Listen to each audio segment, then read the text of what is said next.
Comment pouvez-vous manger pour accélérer et booster votre métabolisme naturellement de façon permanente? Cela peut être plus simple que vous ne l'imaginez et il n'y a aucun thé exotique qui sera expliqué ici. Je vais vous donner 3 étapes importantes pour y parvenir, mais maintenant, considérons ensemble quelques données intéressantes.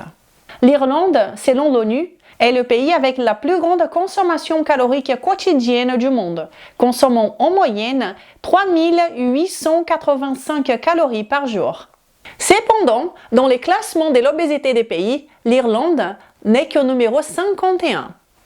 Les États-Unis, qui sont les 2e en consommation calorique mondiale, sont 11e dans les classements de l'obésité, soit bien au-dessus de l'Irlande. La Belgique, par exemple, est le 3e pays avec la plus grande consommation calorique mondiale et dans le classement de l'obésité, elle n'est qu'à la position 81. Et l'Autriche, la 5e en termes de consommation calorique moyenne par jour, est seulement à la position 105 dans les classements de l'obésité. Et la question est, qu'est-ce qui explique cela si l'obésité est liée à manger plus et à faire moins d'exercice? Comment se fait-il que certains pays qui mangent le plus en moyenne dans le monde sont si bas dans les classements de l'obésité? Cela donne à réfléchir. Cependant, la réponse à cela est assez simple, mais ignorée par beaucoup. Je pense que cette réponse peut aussi vous aider. Si vous appréciez ce genre d'informations, alors je vous invite à me laisser un pouce en l'air et commençons tout de suite. Bonjour à vous et soyez le bienvenu ici. Je suis Renata Barcelos. Je suis chercheuse indépendante en sciences de la nutrition et je suis ici chaque semaine pour vous aider avec toute la science à laquelle j'ai accès. La dirigeant de manière simple pour vous aider à obtenir la meilleure forme de votre vie, la meilleure santé de votre vie, pour maigrir définitivement, sans blabla, et le tout, comme je l'ai dit, basé sur le meilleur de la science. Et la réponse à ces paradoxes des pays qui mangent beaucoup mais sont en bas dans les classements de l'obésité a tout à voir avec le métabolisme des personnes de ces pays. Mais pas seulement cela. Comment ce que vous mangez impacte ce métabolisme, beaucoup plus que les quantités que vous mangez. Avoir un métabolisme lent, tout le monde sait que c'est mauvais. C'est une véritable prison. Cela signifie que votre corps fonctionne au ralenti et tout ce que vous faites est moins efficace. Si vous faites moins d'exercice, vous avez tendance à prendre plus de poids. Si vous sortez un peu de votre routine alimentaire et mangez un peu plus, vous avez tendance à prendre du poids. C'est littéralement comme vivre dans une prison. Un métabolisme lent est en fait ce qui favorise le plus la prise de poids. En vérité, vous ne voulez pas être dans cette position parce que vous n'avez nulle part où aller. Si vous avez un métabolisme lent et que vous sortez un peu de la routine, vous avez tendance à prendre du poids. Beaucoup de gens savent très bien cela.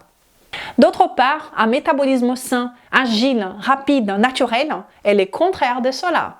Cela signifie que vous pouvez sortir de la ligne, manger beaucoup plus souvent, ne pas avoir besoin de faire de l'exercice si vous ne le souhaitez pas, et pourtant maintenir un poids stable. La qualité métabolique moyenne de la population, qui est un reflet de la qualité de ce que les gens mangent dans ces pays, est ce qui détermine réellement comment les pays qui mangent plus que la grande majorité des pays du monde peuvent encore maintenir une meilleure forme physique que les pays qui mangent beaucoup moins.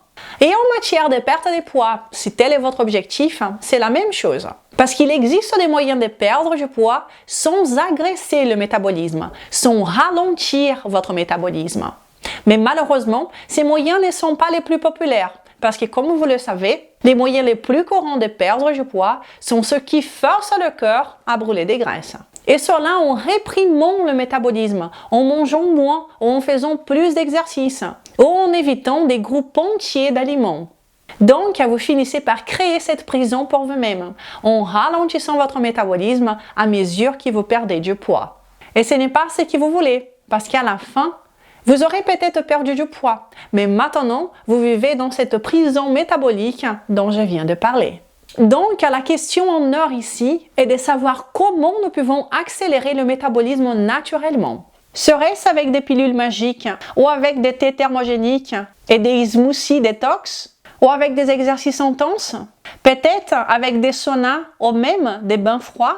Non, c'est en changeant ce que vous mangez. Si vous me suivez déjà ici, vous êtes fatigué de m'entendre dire que ce que vous mangez a beaucoup plus d'influence sur la programmation de votre métabolisme que les quantités que vous mangez. Et cela aura également beaucoup plus d'impact sur votre santé et aussi sur la perte de poids, sur la capacité de votre corps à brûler des graisses. Et le secret d'un métabolisme naturel et agile réside dans vos choix alimentaires. Et voici 3 étapes importantes que vous pouvez prendre dès maintenant dans votre quotidien pour vous rapprocher de ces métabolismes agiles qui peuvent aider à perdre du poids plus rapidement, à garder votre poids en toute tranquillité et également à avoir une santé en fer.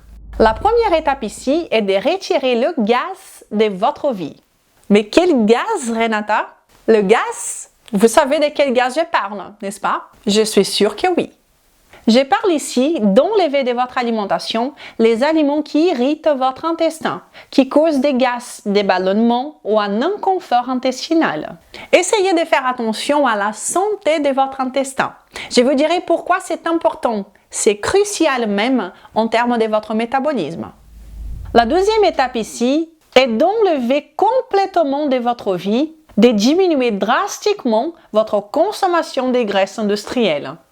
Ce que je veux dire, ce sont les margarines et aussi les huiles de graines, comme les colzas, le soja, le tournesol, le maïs, etc. Donc, les huiles très consommées mondialement, elles sont des véritables freins métaboliques. Arrêtez-les complètement, ou du moins, faites de votre mieux pour réduire drastiquement la consommation de ces graisses polyinsaturées industrielles et remplacez-les par des graisses naturelles et ancestrales. Je parlerai plus de cela aussi.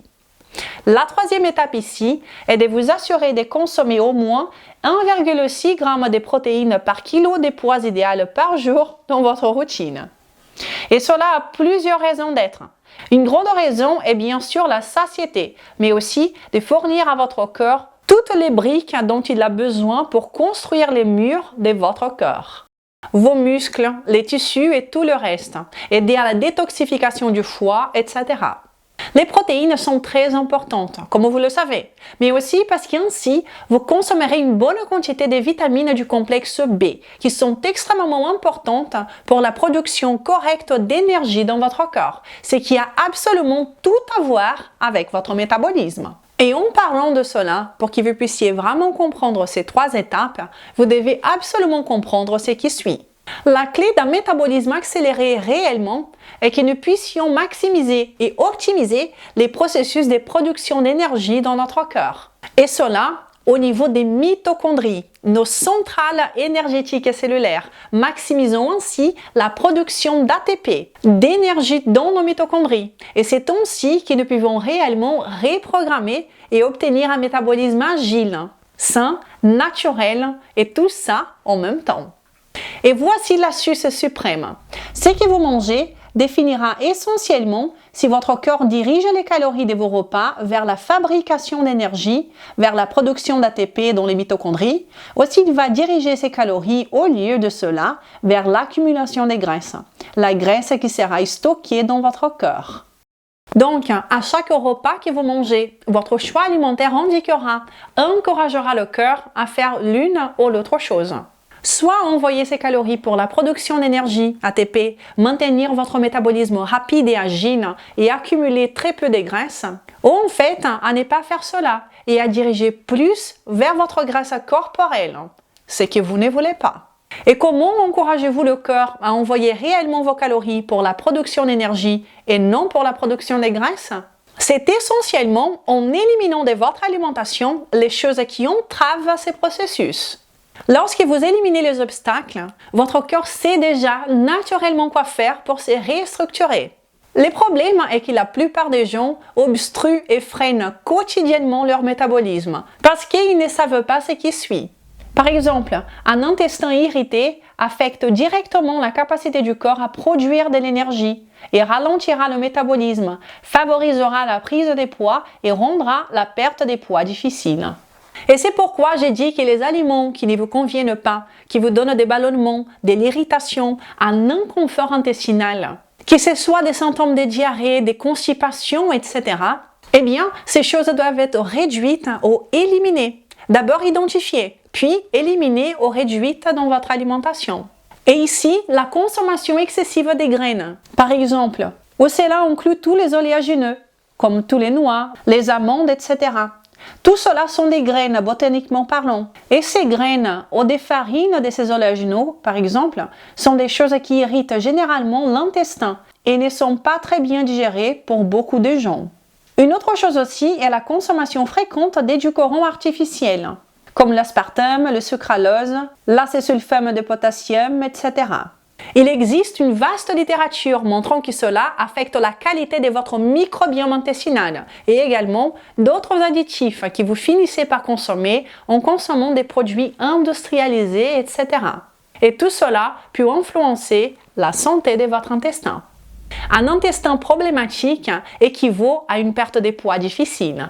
Si votre intestin ne fonctionne pas bien, cela affectera directement la production d'énergie dans votre corps, dirigera plus de ce que vous mangez vers le stockage des graisses et affectera votre métabolisme. Et peu de gens le savent. Ensuite, la deuxième chose, la consommation quotidienne et fréquente des graisses polyinsaturées. Comme je viens de vous le dire, les huiles de graines, les huiles de tournesol, de maïs, de colza et les margarines. Tout cela affectera directement la capacité de production d'énergie dans votre corps, dans les mitochondries également, augmentera la génération des radicaux libres et également du potentiel oxydatif de votre corps. Tout cela sont des freins métaboliques que vous ne voulez pas. Donc, à la place, comme je l'ai dit, des graisses naturelles et ancestrales, du beurre, des graisses animales, du ghee, de l'huile de coco, de l'huile d'olive de qualité, de l'huile de palmiste. Donc, des graisses ancestrales et naturelles que nous consommons en tant qu'humanité depuis très longtemps. Et le troisième point ici est de peut-être laisser un pouce en l'air sur cette vidéo si ces informations vous sont utiles. Et je vous invite également à vous abonner sur cette chaîne maintenant si ce n'est pas encore le cas. Je vous invite également à bien cliquer sur la petite cloche pour que vous soyez prévenus à chaque fois qu'une nouvelle vidéo est disponible ici. Je vous invite également à télécharger le guide gratuit du débutant pour maigrir définitivement et à me suivre sur Instagram. Le troisième point est que consommer un régime alimentaire déficient à la fois en macronutriments et en micronutriments affectera directement, encore une fois, la production d'énergie dans votre corps, affectant également votre métabolisme. Parce que pour que votre corps produise correctement de l'énergie, il a besoin des deux, des vitamines et des minéraux, des micronutriments, mais aussi des macronutriments corrects, et dans ces cas, des protéines, des graisses et des glucides. Chacun d'eux joue un rôle important. Si vous faites cela de manière incorrecte, c'est comme si vous essayiez de faire un feu en mettant du bois vert. Cela ne fonctionnera pas. Peu importe combien vous essayez de faire le feu, le bois vert va tuer ces feux. Ça ne fonctionnera jamais, n'est-ce pas? Donc, lorsque vous donnez les bons bois, les bons combustibles à ces feux, il a tendance à prendre et à brûler correctement. Avec tout cela à l'esprit, si vous regardez à nouveau ce dont nous avons parlé au début, ces pays dont je vous ai parlé au début, tout commence à avoir plus de sens, n'est-ce pas? L'Irlande, par exemple, comme nous l'avons dit, bien qu'elle n'ait pas un régime parfait, elle a encore beaucoup accès à la viande de qualité, d'excellents beurres, d'excellents produits laitiers, dépendant moins de la margarine, des huiles végétales par exemple.